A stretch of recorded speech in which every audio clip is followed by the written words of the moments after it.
পুজো বাড়িতে এসে মেয়েটার পা ভাঙলো বোধহয়। একটু তুলে দাও না গো প্লিজ, আমি না একদম উঠতে পারছি না। আমি তোর হাত ধরছি, ওঠ ওঠ ওঠ ওঠ। তুই পারবি না রে। আমি তোকে তুলতে পারবো না। চলে আসলাম শুধু তোমারই জন্য ধারাবাহিকের আজকের পর্ব নিয়ে। তিতলি পা মচকানোর নাম করে রাহুলের বাড়িতে রাত কাটাতে চাইলে সকলের সন্দেহ হয়। সবাই তিতলির ওপরে সন্দেহ করে যে সত্যিই কি তিতলির পায়ে চোট পেয়েছে। কিন্তু পিসি ঠাম্মি সবাইকে বলে তিতলি এই অবস্থায় বাড়ি যেতে পারবে না। রাহি মনে মনে ভাবতে থাকে যে তিতলির মতলব সুবিধার নয়। এরপর রাহির মা আর কাকিয়া দুজনে মিলে তিতলিকে দাঁড় করায়।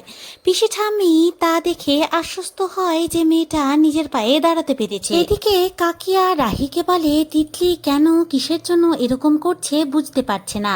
কাকিয়া রাহিকে বলে তিতলির জন্য আজকে বাড়িতে পুলিশ এসেছিল। তখন রাহি তিতলিকে, তুই কেন এরকম করছিস? তুই তো বিয়েটা করিসনি, মণ্ডপ থেকে পালিয়ে গেছিস, তাহলে কিসের জন্য এত রাগ আমি বিয়েটা করেছি বলে?